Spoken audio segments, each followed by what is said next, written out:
Hi everyone, I'm Dr. Tim Cooper, Chief Software Architect at SkedGo, a Sydney-based provider of MaaS technology. Edwin is a software architect at a company called DAT Mobility in the Netherlands, experts and consultants on traffic and transport.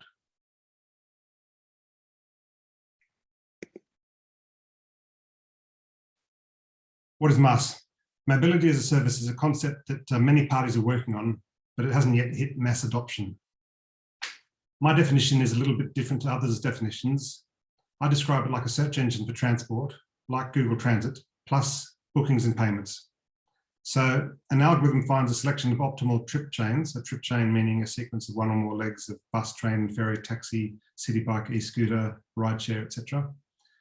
Then the user selects one, and then the app makes all ticket payments and seat bookings as necessary. My vision of MaaS very much includes roaming, to borrow a term from telecommunications, meaning as you go from city to city, you ought to be able to use the one app with a user interface you're familiar with and without having to sign up for any new services. The reason I stress this is because it's people in an unfamiliar city who are most in need of what MaaS provides. They need information and they need all the ticketing and booking problems solved.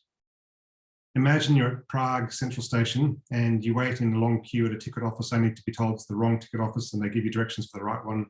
Then you forget the directions and you don't speak the language. That's the problem we're trying to solve.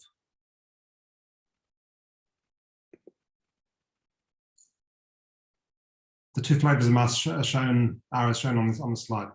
Subscription means you pay a fixed monthly fee for all your transport needs to be taken care of. You don't need to own a car because you get enough kilometres of rideshare or taxi in the plan. It's modelled after mobile phone plans. The subscription model is what the Finns keep going on about. They invented the 3G mobile phone standard, and they think this can be done the same way. The pay-as-you-go model is just the status quo. You pay for what you use on each trip. In its simplest form, you pay for each leg of each trip, each bus ride, each Uber ride, etc. I'm not a big fan of the subscription model. I think it introduces economic distortions. I think it's not what users want. If users use too little of their allowance, then they'll feel ripped off. And if they go over their plan, they'll also feel ripped off. I think this Asian lady agrees with me.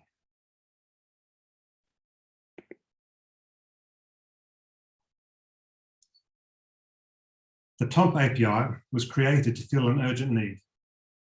In order for a MaaS ecosystem to exist, whereby there's competition between both MaaS providers and transport providers, there needs to be an industry standard booking API. If you're just traveling on an urban bus or train, then you pay with the Opal card or MyKey card or whatever, and there's no booking necessary. But for long distance coach or rail, and for ride sharing and taxis, you need to make a booking. Sometimes also for e-scooters and city bikes. And it's pretty expensive for a MaaS provider to negotiate with each transport provider to use their API and implement a gateway module for their API.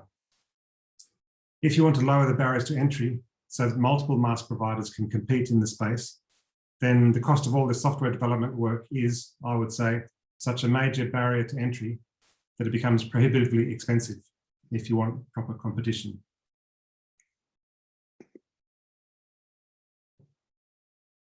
So what was needed was an API that lets you book taxis, rideshare, trains, coaches, ferries, scooters, city bikes, etc., parking spots, maybe even electric vehicle charge spots.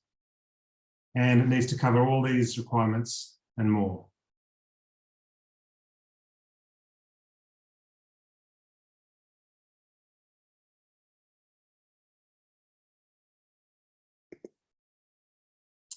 Whose job is it to define such a standard? The MaaS Alliance is a consortium with the express purpose of encouraging a MaaS ecosystem to take hold by finding and endorsing or creating standards. Work was proceeding in the Netherlands under the auspices of the Dutch Ministry of Infrastructure and Water under the name TOMP API. TOMP comes from transport operator and MaaS provider. The MaaS Alliance saw that work and they liked it, and so they endorsed it. I've said that the MaaS industry worldwide is coalescing around this standard, but it would be more correct to say that Europe is coalescing around the standard, but there are no competing standards, and so I would predict that TOMP API will take over the world in time.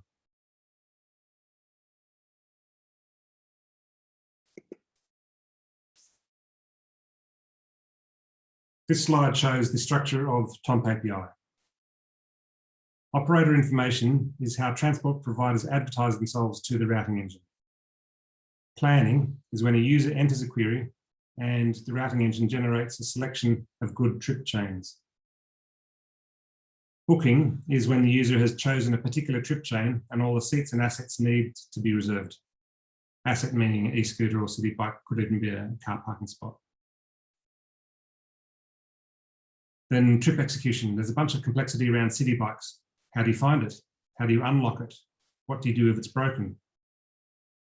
I should say that in Europe, this micro-mobility, all these city bikes and e-bikes and e-scooters are taking off big time. It's hard for us to understand it. And speaking personally, I've never used any of those rental bikes strewn around Sydney. But according to my colleagues in Europe, everyone uses these modes all the time, even in hillier cities such as Sydney is.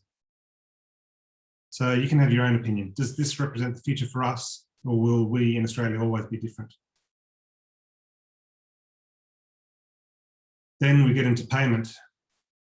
The TOMP API, as it currently stands, doesn't exactly solve the payment problem, but it provides a hook into a payment system so that the MaaS provider can debit the user account and later perform back office reconciliation with the transport providers. There's more work required if we want to standardize all that user account and back office stuff.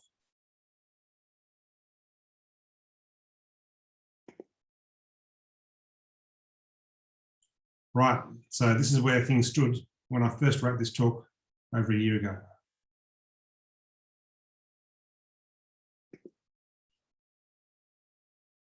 This is where things stand now.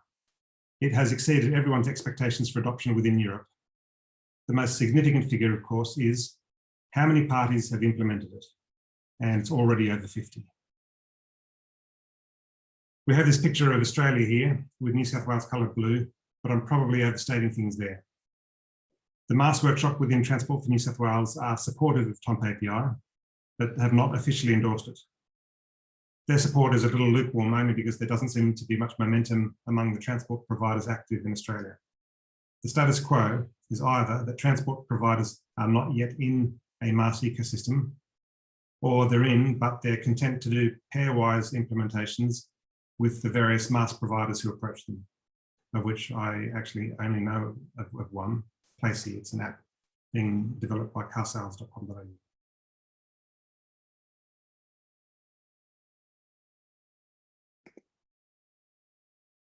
Here are a couple of predictions about the take-up of MaaS. Edwin doesn't need to predict anything anymore. It's already snowballing in Europe. Turning to Australia, my prediction is that smaller transport providers will be the first adopters because they have most to gain. They want to appear in search engines. The larger players may be more reluctant, either because they think it's the job of the MaaS provider to put in the effort to integrate with them, or they have ambitions to be at the centre of the MaaS universe themselves. But we both think that long distance rail and coach will want TOMP API, and the biggest hurdle there is just their internal IT departments. It might require more funding or fresh blood or a new attitude.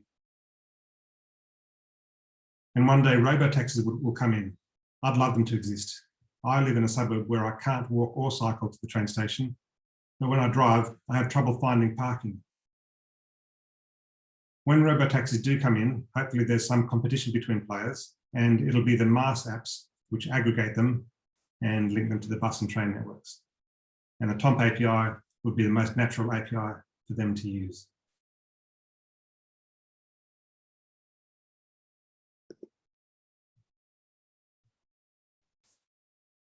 Okay, now Edwin wanted me to emphasize to you guys that the TOMP API is just part of the puzzle, because there's a whole lot of complexity around payment and the back office settlement with the transport providers. Which brings us to these two competing visions. In Europe, the landscape revolves around city governments contracting with software developers to produce white label MaaS apps. The government then manages the business relationships and payments to the transport providers some of which they own anyway. The drawback of this model is that each city becomes a MaaS island and travel between cities becomes more difficult.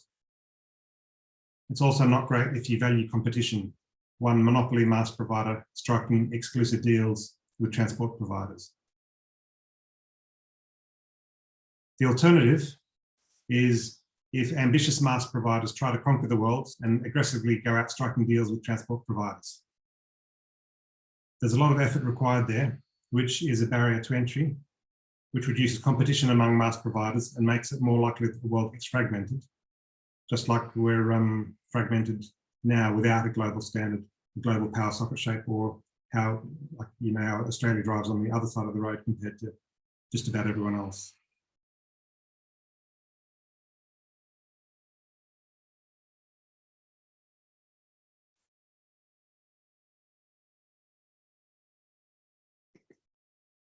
So what Edwin would like to see is more work in this area, either under the banner of the TOMP API, or at least closely aligned with the TOMP API, where we have digital contracts with transport providers, and we have a good solution for managing user accounts and personal data storage, because we want to avoid Big Brother, but we want to enable roaming.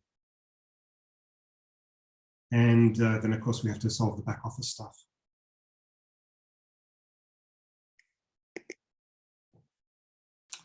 All right, that's the end of my talk. I could take questions if we were face to face.